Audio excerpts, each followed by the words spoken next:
मुरली का टाइटल है ताज, तिलक और तख्त नशीन बनने की विधि। तो आज की मुरली में का सार है, बाबा ने हमको दो तरह के तख्त नशीन बनाया है, अकाल तख्त नशीन और दिल तख्त नशीन। और इसके आधार पर ताज पहनाया है। अकाल तख्त नशीन आत्मा, मैं आत्मा अकाल तख्त नशीन हूँ, इसलिए प्योरिटी की लाइट का ताज है। मैं बाप के दिल तख्त नशीन हूँ, इसलिए जिम्मेवारी का ताज धारण कर रही हूँ। और ताज और तख्त नशीन होते हैं तो कर्मेंद्रियां भी जी हुजूरी करती हैं। और तख्त नशीन बनने से मुझे अपना सदैव संपूर्ण चित्र, संपूर्णता का, देवी देवता का, लक्ष्मी नारायण का सामने याद रहता है। उससे मुझे निशाना है, मेरा निशाना है देवी देवता बनना। और जितना ही मैं निशाने को याद रखती हूँ, नजदीक आती हूँ, उतना ही मुझे नशा चढ़ता जाता है। इसी तरह से फिर बाबा ने आज हमें तिलक का याद दिलवाया। तिलक में बाबा ने कहा कि जैसे भक्त लोग तिलक लगाते हैं श्रृंगार करने के लिए, हम माताएं बहनें तिलक लगाती हैं, या इसी तरह से हम भी, और सुहागिन भी तिलक लगाती, इसी तरह से हम अमृत वेले स्मृति का तिलक, कि मैं योगी तू आत्मा हूँ, उसका तिलक लगाती हूँ। फिर बाबा ने कहा कि दो बातें हमेशा स्मृति में रखो, कि मैं स्टेज पर हूँ, और दूसरा अपना स्टेटस। स्टेज पर कौन से? मैं ड्रामा, वर्ल्ड ड्रामा के स्टेज पर हूँ। और दूसरा मेरा स्टेटस क्या है, अभी वर्तमान स्टेटस और भविष्य स्टेटस। वर्तमान स्टेटस क्या है? मैं भगवान का बच्चा हूँ, गॉडली स्टूडेंट हूँ। और भविष्य का स्टेटस कि मैं बनने वाली देवी देवता हूँ, लक्ष्मी नारायण हूँ। तो इससे भी हमें ऊंचे कर्तव्यों की प्रेरणा मिलती रहेगी। फिर बाबा ने कहा कि मधुबन निवासी बनना मतलब ड्रामा में बहुत बहुत सौभाग्य की निशानी है, क्योंकि जो मधुबन में जो निमित्त बने हुए हैं उनको देखकर हमें सहज प्रेरणा मिलती है। उन्हों की सर्विस, उन्हों का त्याग, उन्हों के स्नेह, उन्हों के इस सहयोगीपन का प्रैक्टिकल कर्म देखने से जो प्रेरणा मिलती है वो हमें वरदान रूप में सहज प्राप्त हो जाती। दादियां हैं जैसे, है ना, पहले ब्रह्मा बाबा मम्मा थे, फिर दादियां हुई, फिर आजकल हम लोग हैं। तो आने वाले आत्माओं को सहज वरदान रूप में प्राप्त होती है, इसलिए सहज कर्मयोगी बनने का वरदान भी मिल जाता है। तो ये था आज की मुरली का सार। अब हम मुरली शुरू करते हैं। ताज, तिलक और तख्त नशीन बनने की विधि। मुरली की डेट है 1 फरवरी 1971। बाप दादा सभी बच्चों को देख हर्षित हो रहे हैं, क्योंकि हर एक को नंबरवार ताज व तख्त नशीन देख रहे हैं। आप अपने को ताज व तख्त नशीन देख रहे हो? बाबा पूछ रहे हैं। कितने प्रकार के ताज हैं और कितने प्रकार के तख्त हैं? आपको कितने ताज हैं? तो किसी ने उत्तर दिया, 21 जन्मों के 21 ताज। अभी कोई ताज है कि सिर्फ 21 ताज ही दिखाई देते हैं? है ना, बाबा पूछ रहे हैं कि भविष्य के 21 ताज दिखाई दे रहे हैं कि अभी आपके सिर पे कोई ताज है? अभी का ताज ही अनेक ताज धारण कराता है ना। मतलब अगर अभी संगम युग पे कोई ताज धारण करेंगे तभी हमको भविष्य में भी ताज धारण होगा। तो अब अपने को ताजधारी देखते हो? बाबा पूछ रहे हैं कितने ताज धारण किए हैं? तो किसी ने कहा अनगिनत। पांडव सेना को कितने ताज हैं? तो उत्तर दिया किसी ने, 2 ताज है। तो बाबा कहते हैं शक्तियों को अनेक ताज और पांडवों को 2। तो अगर, क्योंकि शक्तियों ने उत्तर दिया अनगिनत ताज, पांडवों ने उत्तर दिया 2 ताज, तो अगर अभी ताज धारण नहीं करेंगे तो भविष्य के ताज भी कैसे मिलेंगे? इस समय सभी बच्चों को ताज व तख्त नशीन बनाते हैं। बाबा स्वयं हम सब बच्चों को ताज और तख्त नशीन बनाने के लिए आए हुए हैं। तख्त नशीन अगर हैं तो ताजधारी भी होंगे, है ना। ताज प्राप्त करने का आधार क्या है? तख्त। तो तख्त कितने प्रकार के हैं? अभी दिल के तख्त नशीन और अकाल तख्त नशीन तो हो ही। जैसे अकाल तख्त नशीन हो तो प्योरिटी की लाइट का ताज भी अभी ही धारण करते हो। मैं आत्मा भ्रकटी के तख्त पर नशीन हूँ, जिसको बोलते हैं अकाल तख्त नशीन। तो जितना जितना मैं अकाल तख्त नशीन होंगी, उतना पवित्रता का ताज होगा।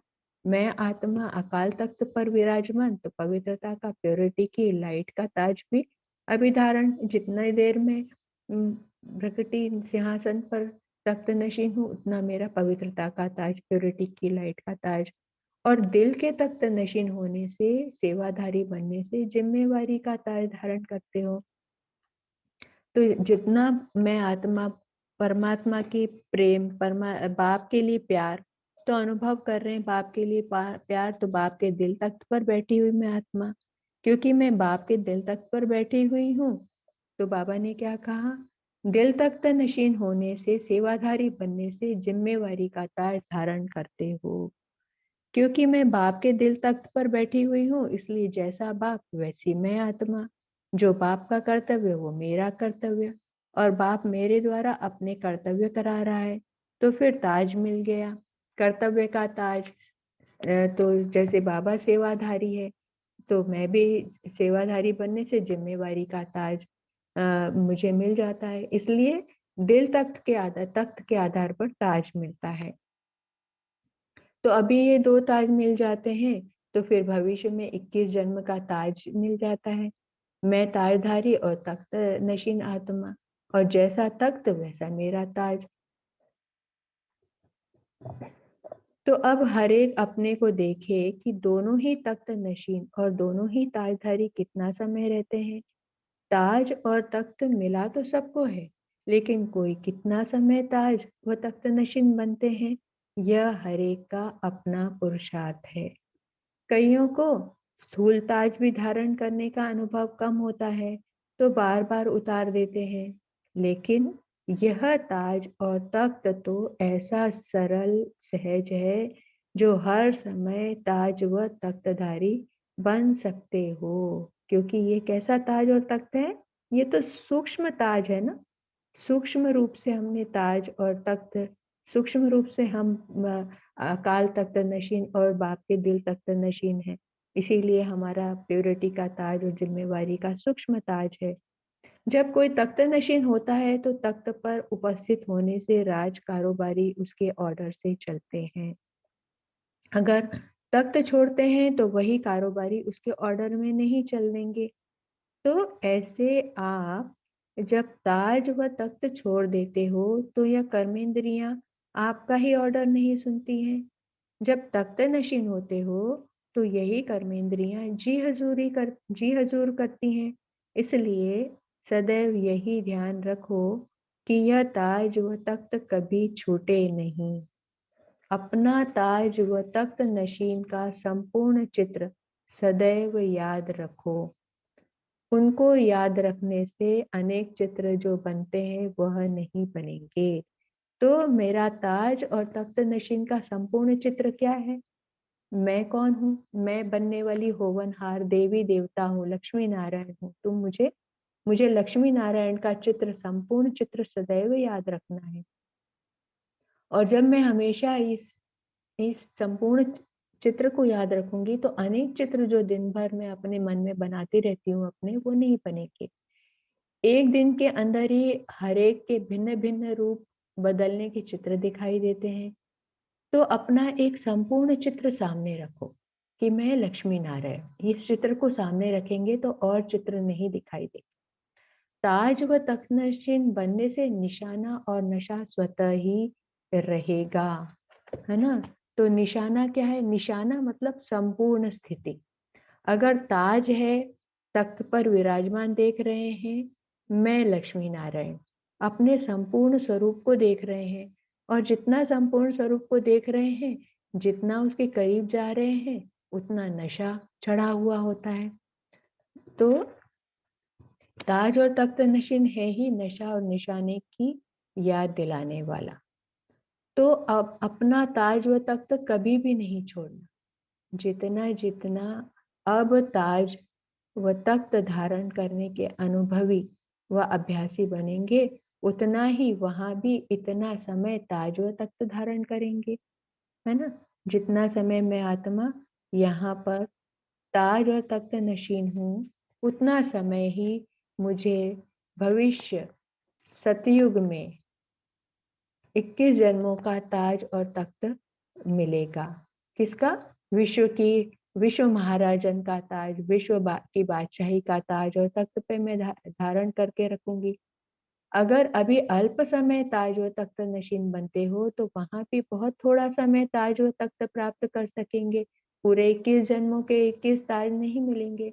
अभी का अभ्यास हरेक को अपना भविष्य साक्षात्कार करा रहा है। तो अभी मैं जितनी देर अकाल तख्त नशीन रहती हूँ, प्रकृति के तख्त पर, आत्मा की तख्त पर विराजमान हूँ और बाप के दिल तख्त पर विराजमान हूँ, उतना मेरा भविष्य का साक्षात्कार सबको होता है। अभी भी सिर्फ दूसरों को ताज व तख्त नशीन देखते हुए खुश होते रहेंगे तो वहां भी देखते रहना पड़ेगा, है ना। जैसे भविष्य में क्या होगा, लक्ष्मी नारायण को सारी जो प्रजा बनी है वो उनको ताज तख्त नशीन देखकर खुश होती रहेगी, तो वहां प्रजा बनना पड़ेगा। अगर अभी मैंने इस ताज को धारण नहीं किया, इस तख्त को धारण नहीं किया, इसलिए सदा काल के लिए ताज व तख्त नशीन बनो।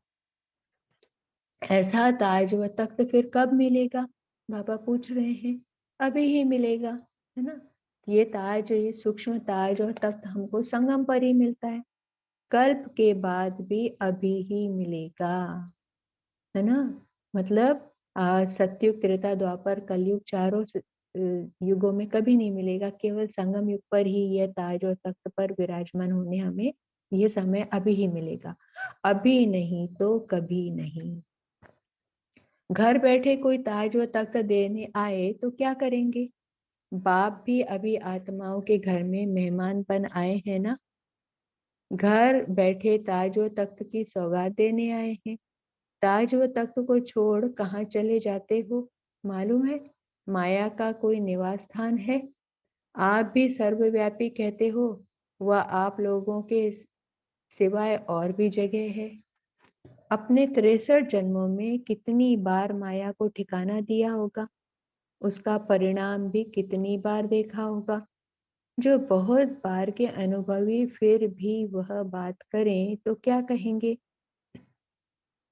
जैसे दिखाते हैं ना, ताज व तख्त छोड़ जंगल में चले जाते हैं तो यहाँ भी कांटों के जंगल में चले जाते हो।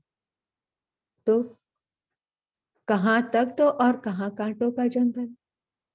तो हमारा कौन सा है? दिल तख्त है, अकाल तख्त है, और इसको छोड़ के हम देहभान के तख्त में चले जाते हैं तो कांटों के जंगल, मतलब 5 विकारों के जंगल में चले जाते हैं। और ताज और तख्त छोड़ने से कर्मेंद्रियां भी हमारे कंट्रोल में नहीं रहती है। तो फिर अब बाबा तिलक की बात कर रहे हैं। जैसे कोई भक्त व श्रृंगार करने वाले नियम प्रमाण नहा धोकर अपने मस्तक पर तिलक जरूर लगाते हैं। जैसे हम माताएं बहनें श्रृंगार के कारण भी तिलक लगाते हैं, भक्ति के कारण भी तिलक लगाते हैं और सुहाग के कारण भी तिलक लगाते हैं। तो ये हम 3 तरह का तिलक देखते हैं कि श्रृंगार की वजह से भी तरह तरह की तिलक, बिंदी लगाते हैं हम। दूसरा भक्ति में चंदन का तिलक, और सुहाग के लिए से लाल बिंदी का तिलक लगाती हैं सुहागिनें। तो ऐसे ही अमृत वेले तुम अपने को ज्ञान स्नान कराते हो, अपने को ज्ञान से सजाते हो, तो अमृत वेले वैसे यह स्मृति का तिलक देना चाहिए। तो बाबा कह रहे हैं कि अपने स्मृति का तिलक। अब कौन सी स्मृति का, वो आगे बताते हैं बाबा। लेकिन अमृत वेले या स्मृति का तिलक देना भूल जाते हो। अगर कोई तिलक देते भी हैं तो फिर मिटा भी लेते हैं। जैसे कईयों की आदत होती है, बार बार मस्तक को हाथ लगाकर तिलक मिटा देते हैं। अभी तिलक, अभी अभी तिलक देंगे, अभी अभी मिटा देंगे। ऐसे ही यह भी बात है। कोई को तिलक देना भूल जाता है, कोई देते हैं फिर मिटा देते हैं। तो लगाना और मिटाना दोनों ही काम चलते हैं। तो अमृत वेले का यह स्मृति का दिया हुआ तिलक सदैव कायम रखते रहो, तो सुहाग, श्रृंगार और योगीपन की निशानी सदैव आपके मस्तक से दिखाई देगी। तो आज बाबा हमें ये तिलक की बात याद दिला रहे हैं कि अमृत वेले से ये स्मृति रखेंगे तो हमें हम कि मैं सुहागिन हूँ, मैं कौन हूँ, मैं आत्मा और मैं सदा सुहागिन। बाबा बोलते हैं ना, बाबा से ही तो हमारे सर्व संबंध है। तो हमें सुबह से ही याद रखना है कि मेरा सुहाग अमर है, मैं सदा सुहागन हूँ। श्रृंगार भी मेरा मैं बिंदी है और योगीपन की निशानी, क्योंकि मैं बाप के साथ हमेशा कनेक्शन में हूँ, मेरे हमेशा योगी हूँ। तो ये निशानी सदैव आपके मस्तक से दिखाई देगी। जैसे भक्तों का तिलक देख करके समझते हैं यह भक्त है, इसी प्रकार आपकी स्मृति का तिलक इतना स्पष्ट सभी को दिखाई देगा, जो झट महसूस करेंगे कि यह योगी तू आत्मा है। अगर मैं इस स्मृति में रहूं तो कोई भी मुझे देखेगा तो उसको मेरा सुहाग, श्रृंगार और योगीपन की निशानी मस्तक से चमकती हुई चेहरे से ही, चलन चेहरे से ही पता चल जाएगा कि यह योगी तू आत्मा है। तो तिलक, ताज और तख्त सभी कायम रखो, तिलक को मिटाओ नहीं। तो मैं आत्मा हर समय तिलक, ताज और तख्त कायम रखने वाली आत्मा। अपने को मास्टर सर्वशक्तिवान कहलाते हो, तो मास्टर सर्वशक्तिवान को ताज व तख्त धारण करना भी नहीं आता है क्या? है ना? तो मैं मास्टर सर्वशक्तिवान, मैं हर समय ताज और तख्त को धारण करने वाली मैं आत्मा। सदैव सिर्फ 2 बातें कर्म करते हुए याद रखो। फिर ऐसी प्रैक्टिस हो जाएगी जो किसके मन में आए हुए संकल्प को ऐसे कैच करेंगे जैसे मुख से की हुई बात सरल रीति से कैच कर सकते हो। कोई ने कोई मुख से बात बोली तो हमको कैसे समझ में आ जाती है। तो अगर 2 बातें याद रखेंगे तो किसी के संकल्प को भी कैच कर सकेंगे। वैसे मन के संकल्प को सहज ही कैच करेंगे, लेकिन यह तब होगा जब समानता के नजदीक आएंगे। जब मैं बाप समान नजदीक आऊंगी तो किसी के भी मन के संकल्प को देखते ही कैच कर जाऊंगी कि इसके मन में क्या संकल्प है।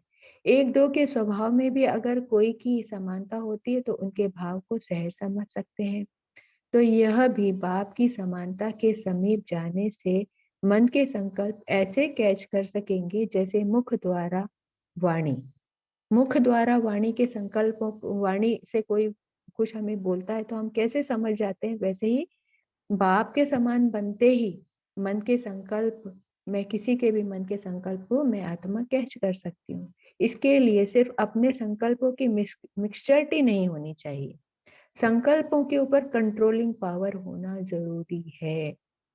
जैसे बाहर की कारोबार कंट्रोल करने की कंट्रोलिंग पावर किस में कितनी होती है, किस में कितनी होती है, ऐसे ही यह मन के संकल्पों की कारोबार को कंट्रोल करने की कंट्रोलिंग पावर नंबर वार है ना। मन के संकल्पों पे पूरा मेरा कंट्रोल होना चाहिए। जब फुल स्टॉप लगाना चाहूँ तो तभी फुल स्टॉप लग जाए। तो इसके लिए बाबा कह रहे हैं 2 बातें याद रखनी है। मन के संकल्पों की कंट्रोलिंग पावर रखने के लिए 2 बातें कौन सी हैं? पहली बात, एक तो सदैव यह स्मृति में रखो कि मैं हर समय, हर सेकंड, हर कर्म करते हुए स्टेज पर हूँ। हर कर्म पर अटेंशन रखने से संपूर्ण स्टेज के नजदीक आते जाएंगे। तो मैं कौन से स्टेज पर हूँ? मैं हीरो एक्टर हूँ और वर्ल्ड ड्रामा के स्टेज पर हूँ। तो ये हर समय याद रहे, हर सेकंड याद रहे, हर कर्म पर मैं स्टेज पर हूँ। तो इससे क्या रहेगा, ये अटेंशन रखने से संपूर्ण स्टेज के मैं नजदीक आती जाऊंगी। संपूर्ण स्टेज लक्ष्मी नारायण की, देवी देवता की स्टेज।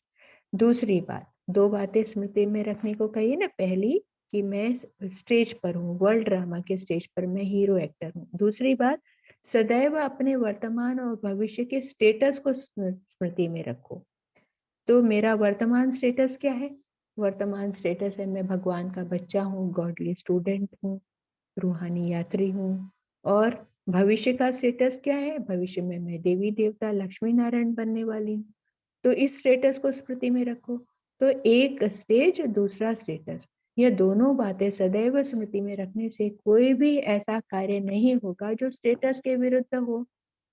और साथ-साथ स्टेज पर अपने को समझने से सदैव ऊंच कर्तव्यों को करने की प्रेरणा मिलेगी।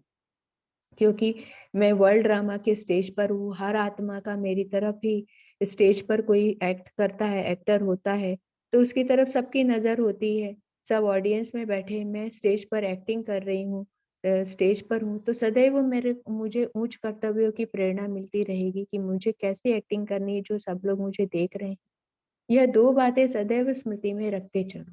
अच्छा, आप अब बाबा दूसरी बात बोल रहे हैं, आप लोग दूर से आए हो व बाप-दादा दूर से आए हैं। रफ्तार भले तेज है, लेकिन दूरी किसकी है? आप लोग सफ़र कर आए हो, बाप-दादा भी सफ़र कर आए हैं।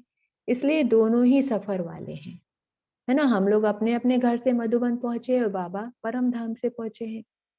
सिर्फ आपके सफर में थकावट है और इस सफर में अथक है। बाबा को आने में सेकंड लगते हैं, और क्योंकि वो सूक्ष्म रूप में उनकी सफर है इसलिए वो अथक है। हम स्थूल समझ के शरीर, मैं आत्मा इस शरीर के द्वारा पहुंचूंगी तो शरीर की अपनी एक लिमिट होती है, तो थकावट तो होगी ही, चाहे मैं कितनी भी आत्मिक स्मृति में रहूं तो भी हम इतनी दूर मधुबन पहुँचते तो थकावट होती है, लेकिन बाबा तो सूक्ष्म उनकी सफ़र है इसलिए अथक है। अब बाबा आज मधुबन निवासियों की सौभाग्य की की बारे में बता रहे हैं। मधुबन निवासी बनना यह भी ड्रामा के अंदर बहुत-बहुत सौभाग्य की निशानी है, क्योंकि मधुबन है वरदान भूमि। तो वरदान वरदान भूमि पर आए हो, वह है मेहनत की भूमि, यह है वरदान भूमि, है ना? हम अपने-अपने घरों में, सेंटर्स में, बहनें जो रहते हैं वहाँ पर हमको मेहनत करनी पड़ती है, क्योंकि हम इस आत्माएँ इस देह में हैं। लेकिन मधुबन में तो देह में रहते हुए भी वरदान भूमि है। तो वरदान भूमि पर आकर वरदाता से व वरदाता द्वारा निमित्त बनी हुई आत्माओं से जितना जो वरदान लेने चाहें वह ले सकते हैं, है ना? मधुबन में दादियाँ थी उस वक़्त, और आज भी जो मधुबन निवासी हैं उनसे हम वरदान ले सकते हैं। निमित्त बनी हुई श्रेष्ठ आत्माओं से वरदान कैसे लेंगे? यह हिसाब जानते हो? बाबा पूछ रहे हैं, कैसे उनसे वरदान लेंगे? मधुबन में वरदान मिलता है वायुमंडल में। पवित्र चरित्र भूमि में वरदान तो भरा हुआ है ना?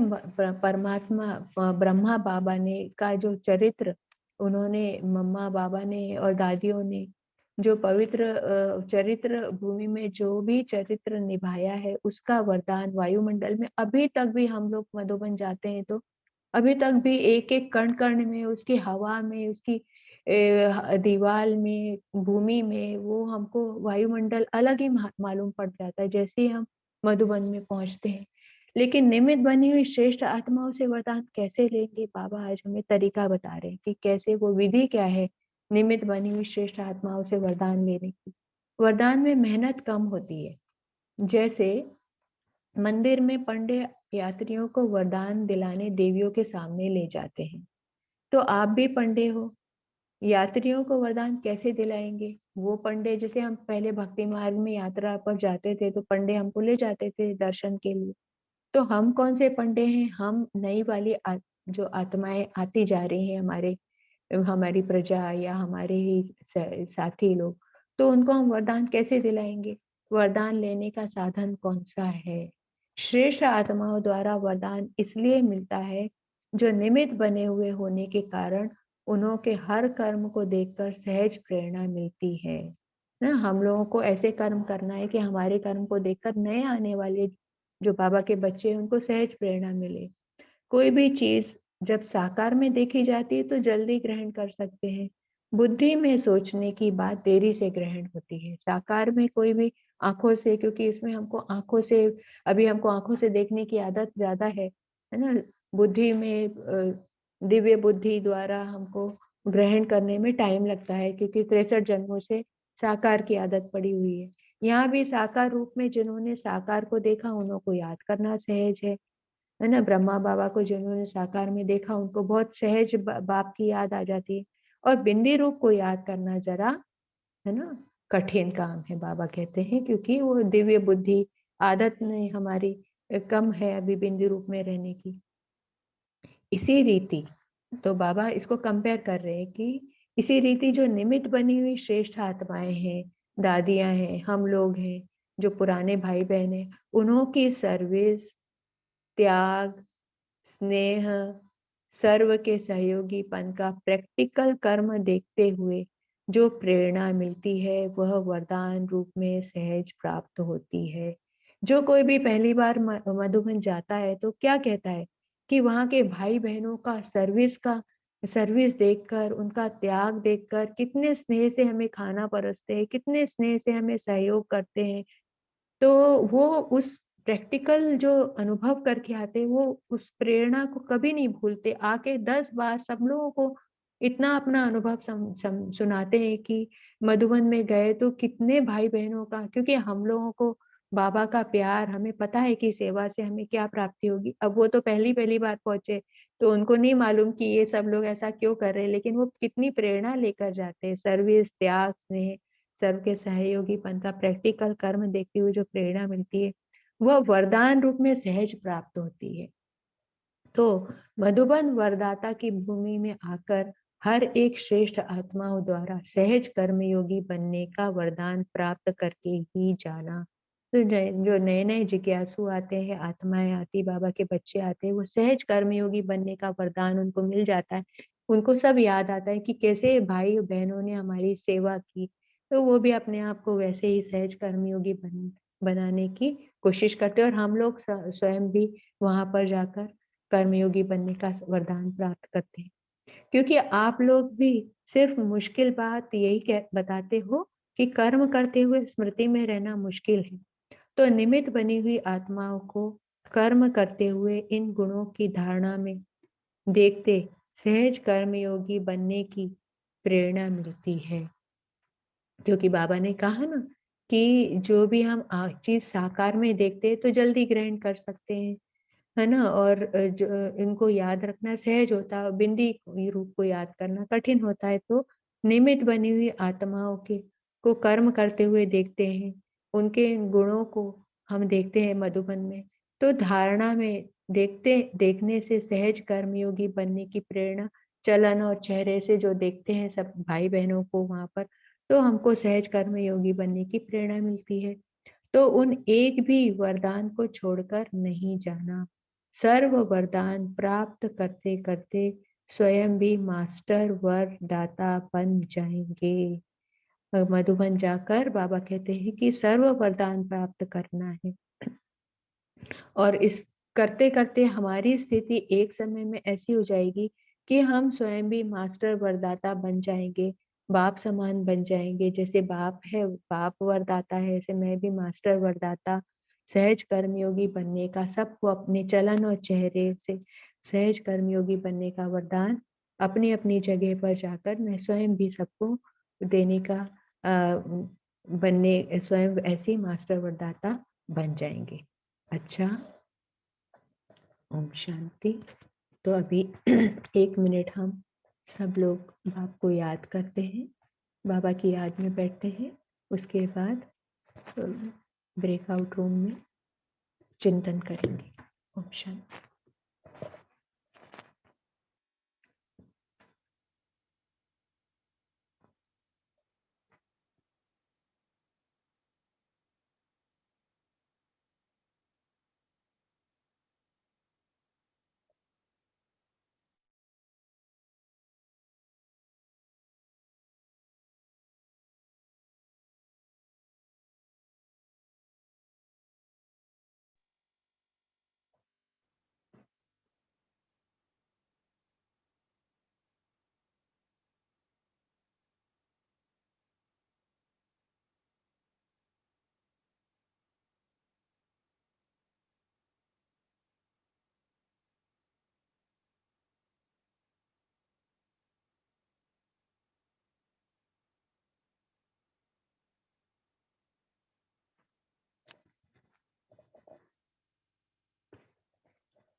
ओम शांति।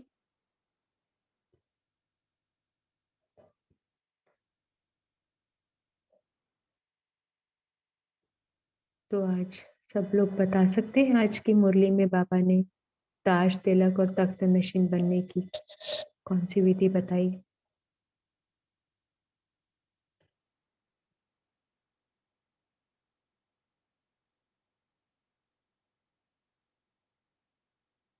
या आज की मुरली में क्या धारण किया?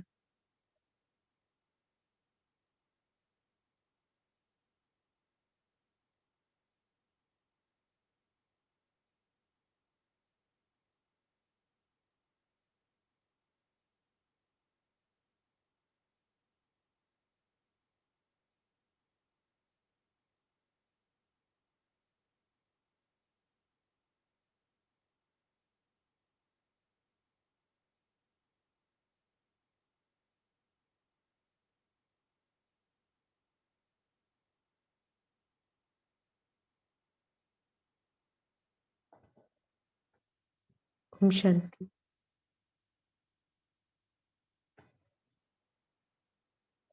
तो आज की मुरली से कितने प्रकार के तख्त बाबा ने आज बताए हैं? कोई बता सकते हैं?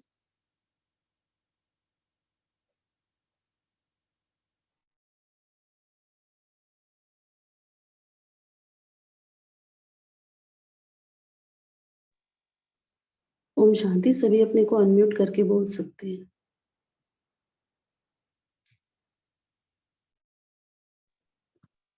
तीन प्रकार के तथ्य बताए। तीन। हाँ बोलिए।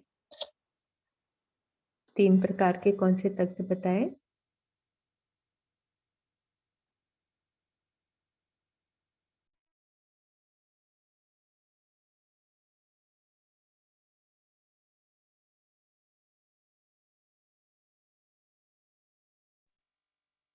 ओम शांति। एक है अकाल तख्त, दूसरा है दीन तख्त और तीसरा है भविष्य राज्य तख्त। बहुत अच्छा। तो अकाल तख्त धारण करने से हमें कौन सा ताज मिलता है?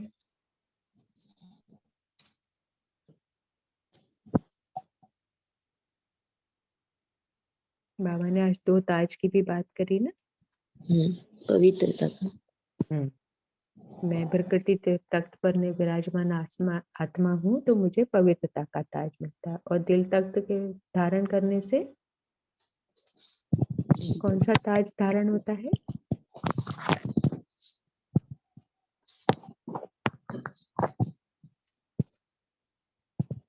बाप के दिल तख्त पर बैठने से जैसा बाप, जैसे बाप के कर्तव्य वैसे मेरे कर्तव्य। बाप आया है, बाप का किस लिए आया है? यहाँ पर सेवाधारी बन के आया है। तो कौन सा ताज बताया बाबा ने? जिम्मेवारी का ताज। जिम्मेवारी। और क्या बोला बाबा ने? कोई और बोलेंगे?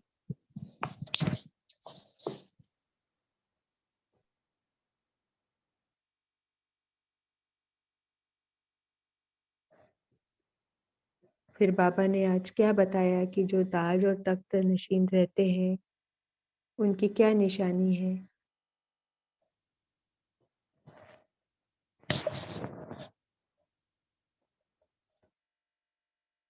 या कोई भी और पॉइंट जो बोलना चाहें वो अनम्यूट करके बोल सकते हैं।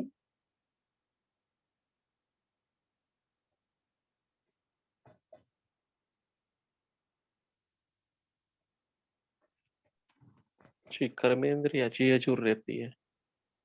जी बहुत अच्छे। कर्मेंद्रियां जो तख्त पर विराजमान होते हैं तो कर्मेंद्रियां जी हुजूर करती हैं, है ना। अगर छोड़ दिया तख्त तो ताज भी छूट गया, तो उस समय कर्मेंद्रियां मेरी बात नहीं सुनती हैं। अगर मैं अभी कर्मेंद्रियों के अधीन, तो भविष्य में भी कभी ताज नहीं, कभी ताज, कभी तख्त, कभी ताज नहीं, कभी नहीं, कभी राजा कभी प्रजा। तो अभी जितनी देर ताज और तख्त पर रहेंगे उतना ही भविष्य में भी सदा काल के लिए ताज और तख्त मिलेगा। तो अभी और कोई किसी और पॉइंट पर और किस बारे में बाबा ने आज कहा? कोई भाई बहन बोल सकते हैं अनम्यूट करके।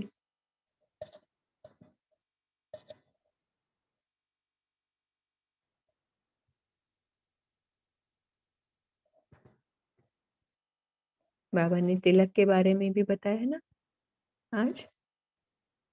कौन से तिलक के बारे में बताया?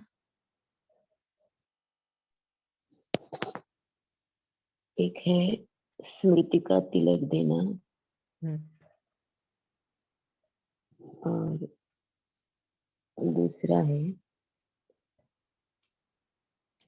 आत्मिक स्मृति का तिलक देना और आत्मिक स्मृति का तिलक बताया।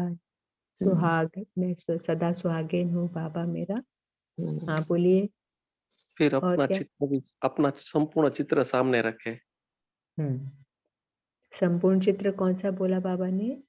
संपूर्ण चित्र कौन सा है हमारा? हमको क्या बनना है भविष्य में लक्ष्मी जाकर? नारायण के। बहुत अच्छा। तो बाबा ने तिलक के बारे में बताया ना, कौन कौन किस किस तरह के तिलक लगाते हैं। बाबा ने दुनिया के तिलक वालों से हमको बताया।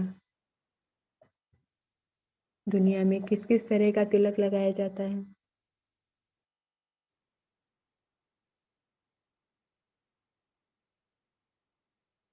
जैसे सुहागिन होती है वो भी तिलक लगाती है, भक्त लोग भी तिलक लगाते हैं। इसी तरह से हम बाबा के बच्चे योगीपन का तिलक अपने मस्तक पर लगाते हैं, तो हमारा योगी तू आत्मा का तिलक होता है।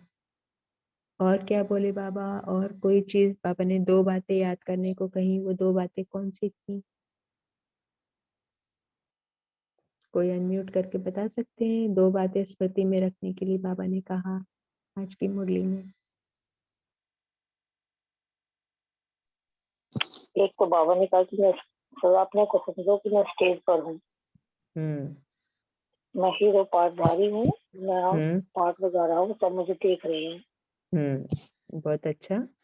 और दूसरी बात क्या कही? संतोष बहन आप बताइए। हाँ जी, दूसरी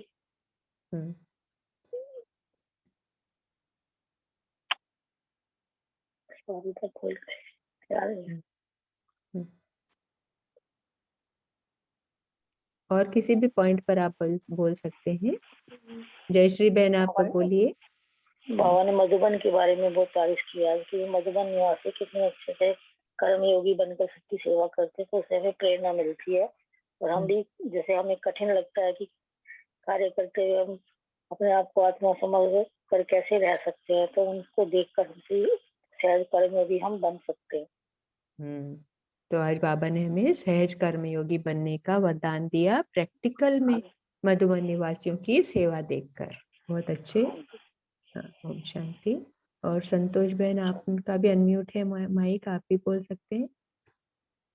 जयश्री बहन और कुछ बोलेंगे? ओम शांति दीदी। और बाबा ने दूसरा बताया कि हमेशा अपना स्टेटस याद रखना है कि वर्तमान समय में गॉडली स्टूडेंट हूँ, भगवान का बच्चा हूँ, और भविष्य स्वरूप लक्ष्मी नारायण, मैं देवता बनने वाला हूँ। ओम शांति दीदी। बहुत अच्छे। तो बाबा ने आज 2 बातें स्मृति में रखने को कही। एक, मैं स्टेज पर हूँ, वर्ल्ड ड्रामा के स्टेज पर हूँ। दूसरा, मेरा स्टेटस है, तो जिससे मुझे अपने उच्च कर्तव्यों की प्रेरणा हमेशा मिलेगी। हाँ। और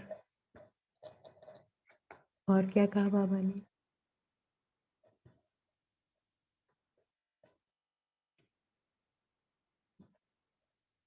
हाँ, कमलजीत भाई आप बोलिए। हाँ जी, ओम शांति। प्यारी श्रेष्ठ देव की आत्माओं, गुड मॉर्निंग। मेरा मेन पॉइंट यही था कि हमें अकाल तख्त पर कितनी देर हम बैठते हैं, हमारा ताज, तिलक और तख्त कितनी देर हम धारण करते हैं एक दिन में, कब हम उतरते हैं, कब फिर पहनते हैं। तो इसको अपना ऑब्जर्व करना, ध्यान रखना कि हम अपने तख्त से उतरे ना। अगर हम तख्त से उतरते हैं तो हमारा कोई ऑर्डर मानेगा नहीं। तो इस पे मुझे आज प्रैक्टिस करना है कि मैं अपने आत्मिक स्वरूपी अकाल तख्त पर बैठी हूँ कि नहीं बैठी हूँ। बहुत अच्छे, बहुत अच्छे। तो बाबा ने कहा ना, जब ये अपन तख्त छोड़ देते तो कांटों के जंगल में चले जाते। कौन सा कांटों का जंगल? देहभान में आ जाते, और देहभान में आने से पांचों विकारों का कांटों के जंगल में हम लोग चले जाते, क्योंकि 63 जन्मों से हमको माया को ठिकाना देने की आदत रही है, तो बार बार ये करते। तो आज बाबा ने हमको तीनों ताज तख्त और तिलक बनने की यही विधि बताई कि कितनी देर हम अपने तख्त पर विराजमान रहते हैं और तख्त के आधार पर हमें ताज की प्राप्ति होती है। हाँ, शांति। और क्या कहा बाबा ने?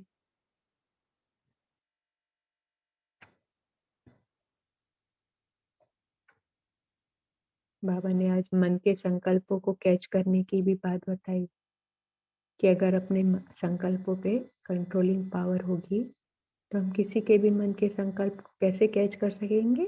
जैसे मुख द्वारा कोई कुछ बोलता है तो हम कैच कर लेते हैं।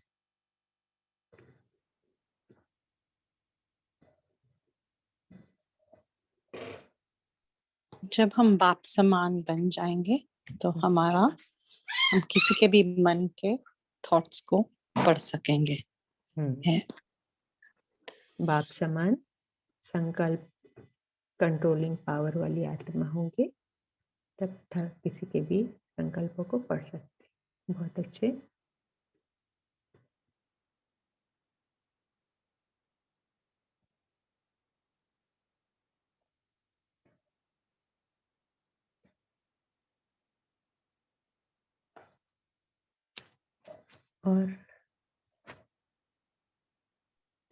और आज बाबा ने निमित्त बनी हुई आत्माओं से वरदान कैसे लेंगे उसके बारे में बताया है कि वो उसकी सर्विस या उसने सर्विस के सहयोगीपन की प्रैक्टिकल रूप में देखने से हमें प्रेरणा मिलती है, वही वरदान लेना है। तो हम लोग सभी मधुवन जाते हैं तो हम देखते हैं ना भाई बहनों का कितना त्याग है, सर्विस है, स्नेह है, सर्विस में सहयोगी है। तो उससे हमको सहज प्रेरणा मिल रही है, इससे सहज कर्मयोगी बनने का हमको वरदान प्राप्त होता है। कमलजीत बहन आप बोलिए, और कुछ बोलना चाहते हैं? आपका हैंड रेज है।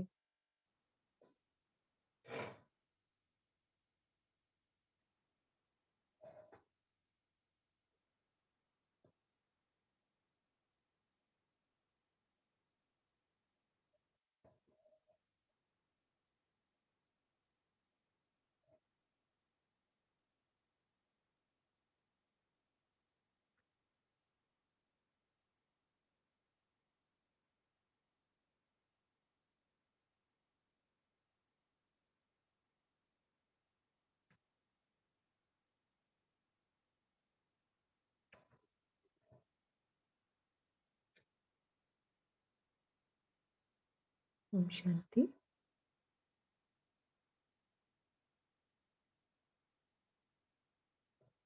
तो आज का हम होमवर्क लेते हैं आज की मुरली से।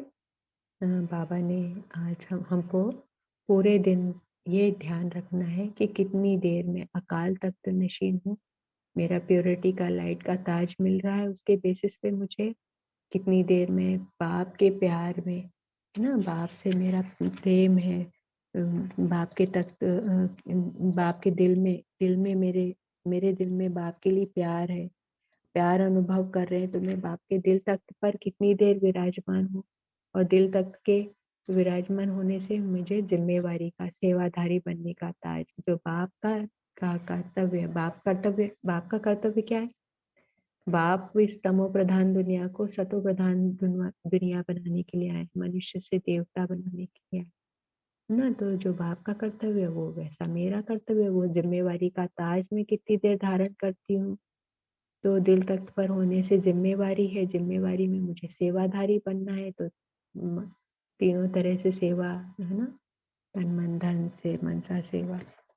और तीसरा तिलक, कि कितनी देर में अपने योगी तू आत्मा का तिलक धारण करके रखती हूँ। तो बाबा को हमको ये तिलक का भी ये भी याद रखना है कि मैं कितनी देर स्मृति का तिलक कि मैं योगी तू आत्मा हूँ। ये ही तीन चीजें आज हमको पूरे दिन फोकस रखना है कि मैं कितनी देर ताज, तख्त और तिलक अब धारण करके रखती हूँ। अब हम 2 मिनट के लिए योग करते हैं।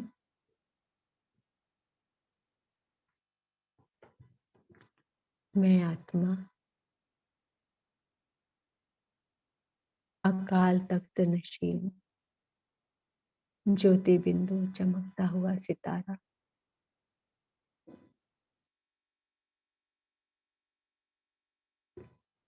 मेरे सिर के ऊपर प्योरिटी की लाइट का ताज चमक रहा है।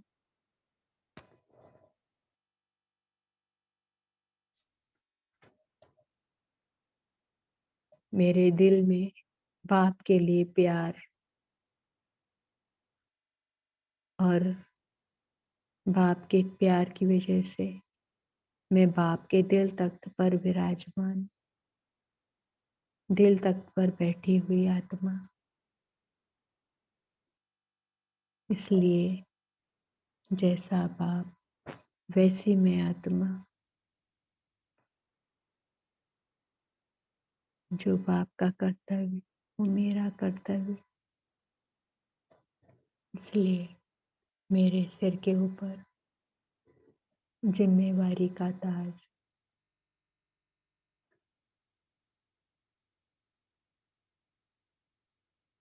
और मेरे मस्तक पर स्मृति का तिलक।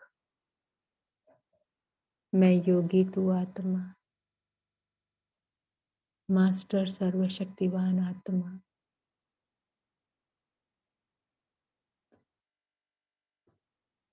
अकाल तख्त नशीन, दिल तख्त नशीन, पवित्रता का ताज और जिम्मेवारी का ताज धारण करते हुए मास्टर सर्वशक्तिवान आत्मा, बाप समान आत्मा,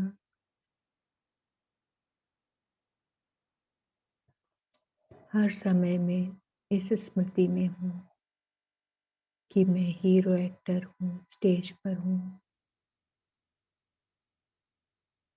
और मेरा वर्तमान का स्टेटस, मैं गॉडली स्टूडेंट हूँ, मैं भगवान का बच्चा हूँ, स्वयं परमात्मा मेरा टीचर है।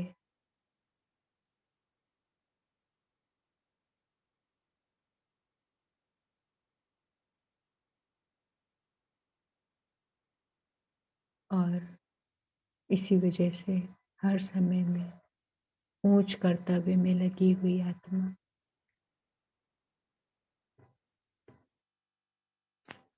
मुझसे निकलती हुई सर्वगुण सर्वशक्तियां की किरणें सर्वात्माओं को मिल रही हैं। मैं निमित्त आत्मा,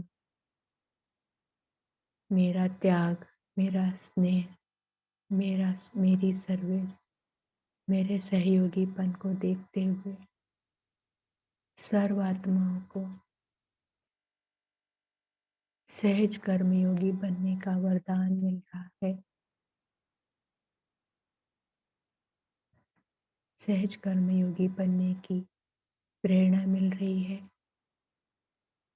और सारी आत्माएं वरदान प्राप्त करते करते मास्टर वरदाता बन रही है।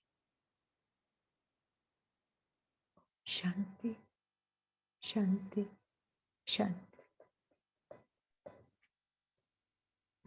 ओम शांति। थैंक यू साधना दीदी, आप सभी का धन्यवाद। थैंक यू डॉक्टर साधना दीदी, बहुत अच्छी मुरली पढ़ी। Have a nice day. Thank you, thank you. Thank you बाबा। ओम शांति Thank दीदी, you, ओम Aunty. शांति। Have a nice day. जय हरि मुरली।